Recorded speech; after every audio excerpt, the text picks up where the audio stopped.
পররাষ্ট্রমন্ত্রী খলিলুর রহমানের অনুরোধের পরও বাংলাদেশি জাহাজকে হরমুজ প্রণালী পার হতে দিচ্ছে না ইরান।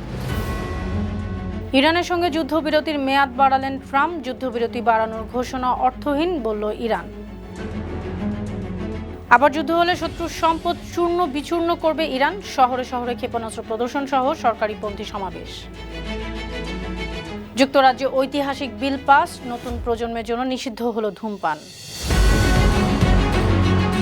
শুনছিলেন সংবাদ শিরোনাম। সবাইকে স্বাগত জানাচ্ছি বিশ্বজুড়ে প্রতিদিনের বিশ্বের বিভিন্ন প্রান্তের সবশেষ তথ্য জানাতে আপনাদের সঙ্গে আছি আমি অনন্যা চৈতি। গুরুত্বপূর্ণ জলপথ হরমুজ প্রণালী অতিক্রমে ইরানের অনুমতি না পাওয়ায় বাংলাদেশের জাহাজ বাংলার জয়যাত্রা আটকে রয়েছে। ইরানের বিপ্লবী গার্ডের নিয়ন্ত্রণে থাকা এ পথে চলাচলের অনুমোদন না মেলায় জাহাজটি সংযুক্ত আরব আমিরাতের কাছাকাছি অবস্থান করছে।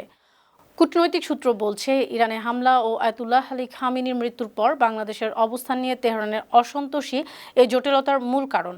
ঢাকায় ইরানের রাষ্ট্রদূত জালিল রাহিমি জাহানাবাদীও এ নিয়ে অসন্তোষ প্রকাশ করেছেন।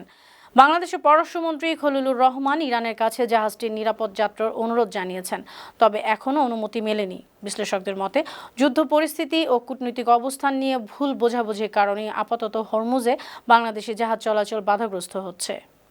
মার্কিন প্রেসিডেন্ট ডোনাল্ড ট্রাম্প ইরানের সঙ্গে চলমান যুদ্ধবিরতির মেয়াদ বাড়ানোর ঘোষণা দিয়েছেন।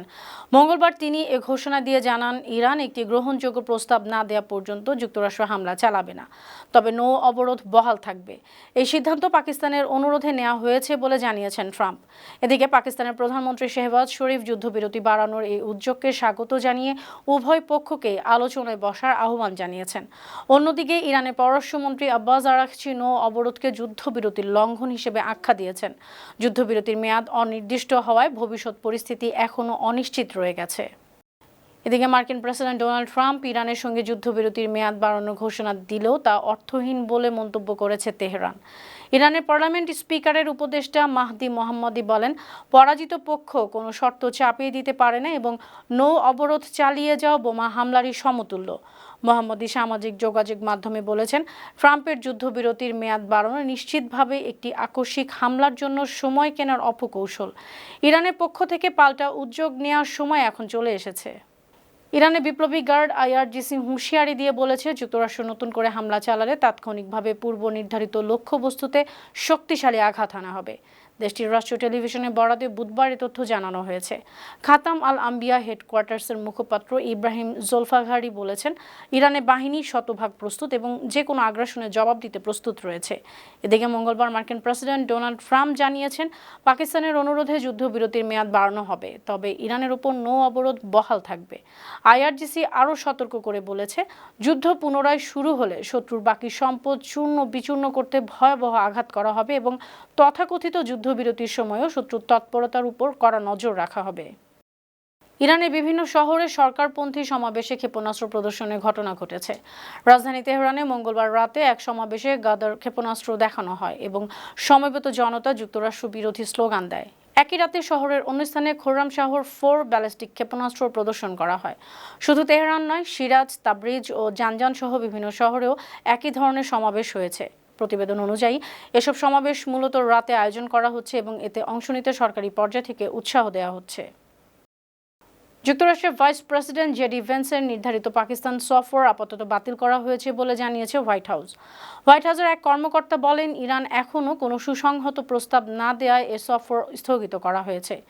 ইসলামাবাদে ইরানি প্রতিনিধিদের সঙ্গে দ্বিতীয় দফার আলোচনায় অংশ নেওয়ার কথা ছিল ভেন্সের নেতৃত্বাধীন মার্কিন দলের। সফরের নতুন তারিখ এখনও ঘোষণা করা হয়নি।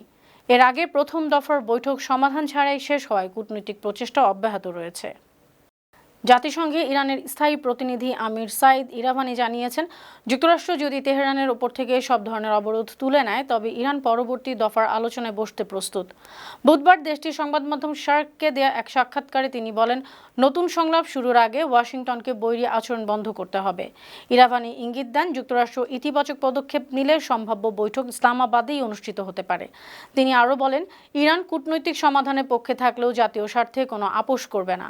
একই সঙ্গে সতর্ক করে তিনি জানান, ইরান যুদ্ধ চায় না, তবে যে কোনো আগ্রাসনের জবাব দিতে দেশটি প্রস্তুত রয়েছে। গুরুত্বপূর্ণ বাণিজ্য জলপথ হরমুজ প্রণালীতে জাহাজ চলাচল স্বাভাবিক করতে লন্ডনে প্রায় 30টির বেশি দেশের উচ্চ পর্যায়ের বৈঠক শুরু হয়েছে।